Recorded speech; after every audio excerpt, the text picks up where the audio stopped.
عزیز طلباء السلام علیکم۔ امید کرتی ہوں کہ آپ اللہ تعالیٰ کے فضل و کرم سے خیر و عافیت سے ہوں گے اور اپنے اپنے گھروں میں اپنا مطالعہ اور باقاعدگی سے جاری رکھے ہوئے ہوں گے۔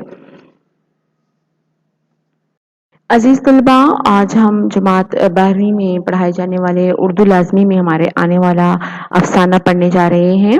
آپ جانتے ہیں کہ اس سے پہلے گزشتہ ویڈیو میں ہم حصہ اول پڑھ چکے ہیں، یعنی کہ اپنے افسانے کے مصنف اور افسانے کا کچھ حصہ ہم پڑھ چکے ہیں۔ افسانہ ہمارے پاس تھا فاقے میں روزہ۔ چلیے چل کر اگلا حصہ اس کا دیکھتے ہیں کہ حصہ دوم میں ہم کیا پڑھنے جا رہے ہیں۔ عزیز طلباء، ہمارے پاس افسانہ ہے فاقے میں روزہ، جو کہ خواجہ حسن نظامی کی تصنیف ہے، اور فاقے میں روزہ بیگمات کے آنسو سے ماخوذ ہے۔ بیگمات کے آنسو خواجہ حسن نظامی کی تصنیف ہے، جن میں انہوں نے مختلف مغلیہ خاندان کے اجڑنے اور ان کے حالات پر افسانے تحریر کیے ہیں۔ تو چلیے چل کر اس افسانے کو دیکھتے ہیں کہ اس میں کیا کہا جا رہا ہے۔ عزیز طلباء، افسانے کا ابتدائی کچھ حصہ ہم نے اپنی حصہ اول کی لیکچر میں ہم نے پڑھ لیا تھا۔ تو آئیے چلتے دیکھتے ہیں کہ یہاں سے ہم افسانہ پڑھنے جا رہے ہیں، جہاں سے کہانی سنانا شروع کرتے ہیں۔ جب انگریزی توپوں اور سنگینوں نے ہمارے ہاتھ سے تلوار چھین لی، تاج سر سے اتار لیا، تخت پر قبضہ کر لیا، شہر میں آتشناک گولیوں کا می برس چکا، 7 پردوں میں رہنے والیاں بے چادر ہو کر بازار میں اپنے وارثوں کی تڑپتی لاشوں کو دیکھنے نکل آئیں۔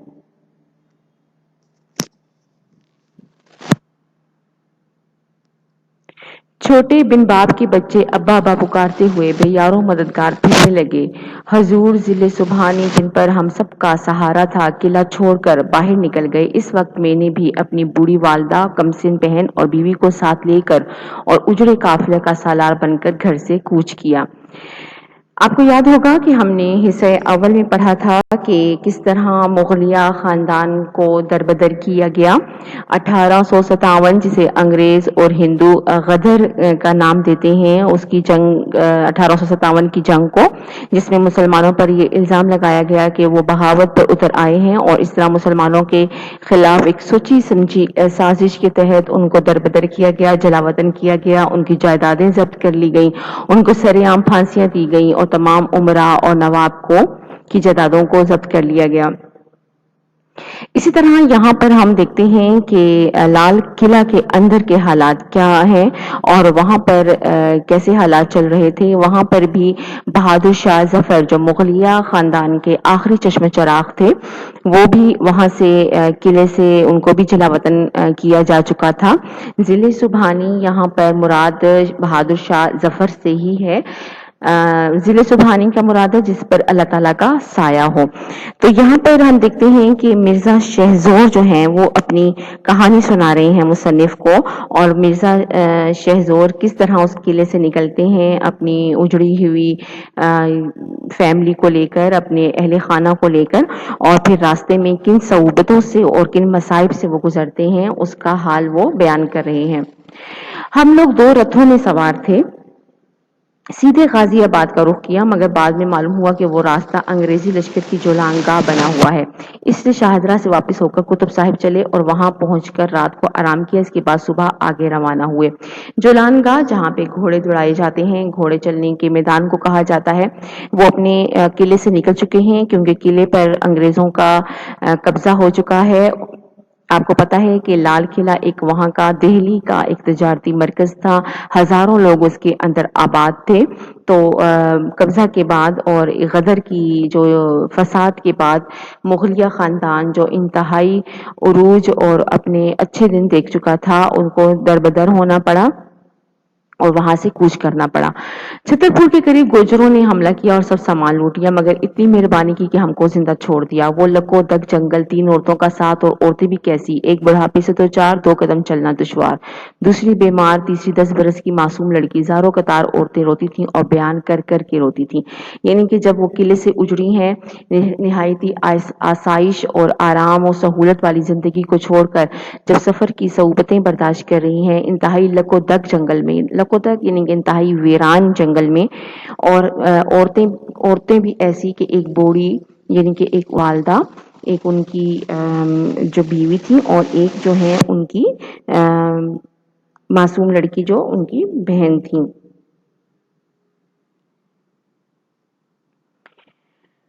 آگے چل کے پڑھتے ہیں۔ کلیجہ ان کے منہ سے پھٹا جاتا تھا۔ والدہ کہتی تھیں، الہی ہم کہاں جائیں، کس کا سہارا ڈھونڈیں، ہمارا تاج و تخت لٹ گیا، تو ٹوٹا بوریا اور امن کی جگہ تو دے، اس بیمار کو کہاں لے کر بیٹھوں، اس معصوم بچی کو کس کے حوالے کروں، جنگل کے درخت بھی ہمارے دشمن ہیں، کہیں سایہ نظر نہیں آتا۔ بہن کی یہ کیفیت تھی کہ وہ سہمی ہوئی کھڑی تھی اور ہم سب کا منہ تکتی تھی۔ مجھ کو اس کی معصومانہ بے کسی پر بڑا ترس آتا تھا۔ آخر مجبوراً میں نے عورتوں کو دلاسا دیا اور آگے چلنے کی ہمت بندھائی۔ گاؤں سامنے نظر آیا، غریب عورتوں نے چلنا شروع کیا۔ والدہ صاحبہ قدم قدم پر ٹھوکریں کھاتی تھیں اور سر پکڑ کر بیٹھ جاتی تھیں، اور جب یہ کہتی تقدیر ان کو ٹھوکریں کھلواتی ہے تو تاجوروں کے ٹھوکریں مارتے تھے۔ قسمت نے ان کو بے بس کر دیا جو بے کسوں کے کام آتے تھے۔ ہم چنگیز کی نسل ہیں جس کی تلوار سے زمین کامتی تھی، ہم تیمور کی اولاد ہیں جو ملکوں کا اور شہریاروں کا شاہ تھا، ہم شاہجہاں کے گھر والے ہیں جس نے ایک قبر پر جواہر نگار بہار دکھا دی اور دنیا میں بے نظیر مسجد دہلی کے اندر بنا دی، ہم ہندوستان کے شہنشاہ کے کنبے میں ہیں، ہم عزت والے تھے، زمین میں ہمیں کیوں ٹھکانہ نہیں ملتا، وہ کیوں سرکشی کرتی ہے، آج ہم پر مصیبت ہے، آج ہم پر آسمان روتا ہے۔ یہ ان کا واویلا تھا، یہ ان کی فریاد تھی، جنہوں نے اپنی زندگی لال قلعہ میں انتہائی آرام و سکون اور آسائشوں میں گزاری تھی، اور اچانک ہی یہ جو اتاب ان پر نازل ہوا ہے، اس لیے وہ دہائی دیتے ہوئے اپنے خاندان کا ذکر کر رہی ہیں۔ چنگیز خان کے مغلیہ خاندان سے وہ تعلق رکھتی ہیں، اور وہ اس کا ذکر کرتے ہوئے کہتی ہیں کہ ہم تو اس خاندان سے ہیں جنہوں نے دہلی میں ہیروں کی اور جواہر نگار بہار دکھا دی، یعنی کہ اس قدر جو ہے وہ اس قدر ایسی مسجد اور ایسے عمارتیں بنائیں کہ جو اپنی نظیر نہیں رکھتی دنیا میں کہیں اور۔ پھر آگے اسی طرح وہ اپنی سفر کی صعوبتوں کو برداشت کرتے ہیں کہ کس طرح ان کا جو ہے وہ پہنچنا ایک گاؤں میں ہوا، جہاں پر ان کو ایک چوپاڑ دی گئی۔ چوپاڑ کے معنی ہے ایک بیٹھک یا گھر کا آدھا ایک جو سائڈ کا حصہ ہوتا ہے جہاں پر ان کو ٹھہرایا گیا اس گاؤں میں۔ اور پھر وہ کہتے ہیں کہ ایک دن مجھ سے کہنے لگے، میاں جی جو وہاں کے گاؤں کے رہنے والے لوگ تھے، ان میں سے ایک نے ان سے کہا کہ چوپاڑ ایک برات آنے والی ہے، تو دوسرے چھپر میں چلا جا اور رات دن بیکار بیٹھے کیا کرے ہے، کچھ کام کیوں نہیں کرتا۔ میں نے کہا بھائی جہاں تم کہو گے وہیں جا پڑیں گے، ہمیں چوپاڑوں میں رہنے کی ہوس نہیں، جب فلک نے عالیشان محل چھین لیے تو اس کچے مکان پر ہم کیا ضد کریں گے۔ جب فلک یہاں پر قسمت سے مراد ہے کہ جب قسمت نے ان سے عالیشان محل اور ان کی جو ٹھکانہ تھا وہ نہیں ان کے پاس رہا، تو اس چھپر اور اس جھونپڑی کا وہ کیا کریں گے۔ اور یہی کام کرنے کی بات سو میرا جی تو بہت خود گھبراتا ہے، خالی بیٹھے ہوئے طبیعت اکتائی جاتی ہے، مجھ کو کوئی کام بتاؤ، ہو سکے گا تو آنکھوں سے کروں گا۔ ان کا چودھری بولا، ہم نے کی بیرا، ہمیں کیا خبر کہ تو کیا کام کر سکے ہے۔ میں نے جواب دیا، میں سپاہی زادے تیغ تو فن چلانا میرا ہنر ہے، یعنی کہ ظاہر ہے وہ شاہی خاندان سے تعلق رکھتے ہیں، شاہی خاندان کی یہ اتورا امتیاز ہوتا ہے، یہ ان کی یہ قابلیت ہوتی ہے کہ وہ لازمی جو ہے وہ نیزہ بازی اور تیر چلانا جو ہے وہ سیکھتے ہیں، گھڑ سواری سیکھتے ہیں۔ یہاں پر وہ کہہ رہے ہیں کہ میں ایک سپاہی کا بیٹا ہوں، میں تیغ یعنی کہ تلوار اور تیر وغیرہ چلانا مجھے آتا ہے، یہ میرا ہنر ہے، اس کے علاوہ اور کوئی کام نہیں جانتا۔ گنوار ہنس کر کہنے لگے، نہ بابا، یہاں تو ہل چلانا ہوگا، گھاس کھودنی پڑے گی، ہم نے تلوار کے ہنر کیا کرنے ہیں؟ گنواروں کے اس جواب سے میری آنکھوں میں آنسو آ گئے اور جواب دیا کہ بھائیو، مجھ کو تو ہل چلانا اور گھاس کھودنی نہیں آتی۔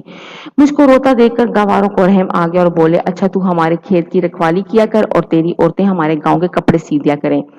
اب آپ دیکھیں کہ شاہی خاندان کے چشم و چراغ، ان کے خاندان کے اہل خانہ ان کے، اور وہ جو ہے جب ان کو وہاں سے در بدر جلا وطن کیا گیا تو وہ سفر کی کس قدر صعوبتیں برداشت کر رہے ہیں اور کس قدر کمتر زندگی گزارنے پر مجبور ہو گئے ہیں۔ اسی طرح وہ اپنی آپ بیتی بتاتے ہوئے آگے چلتے ہیں کہ پچھلی رات میری بیوی کے جاڑے سے بخار آ گیا، یعنی کہ انتہائی سردی کی وجہ سے ان کو بخار ہو گیا۔ اس وقت کی پریشانی بس بیان کرنے کے قابل نہیں، اندھیرا گھٹ، می کی جھڑی، کپڑے سب گیلے، آگ کا سامان ناممکن۔ حیران تھے الہی کیا انتظام کیا جائے۔ مریضہ کی حالت نہایت ابتر ہو گئی، یہاں تک کہ تڑپنے لگی اور تڑپتے تڑپتے جان دے دی۔ انتہائی سردی کی حالت میں کوئی ان کے پاس انتظام نہیں تھا اس سردی سے بچنے کا، تو لہٰذا ان کی جو بیوی تھیں وہ اسی سردی میں جو ہے وہ انتقال کر گئیں۔ چونکہ وہ ساری عمر ناز و نعمت میں پڑی تھی، غدر کی مصیبتیں ہی ان کی ہلاکت کے لیے کافی تھیں۔ یعنی کہ محل کے اندر انتہائی شان و شوکت سے زندگی گزارنے کے بعد جب ان تھوڑی سی مصیبتوں کو انہوں نے دیکھا تو وہ برداشت نہیں کر سکیں۔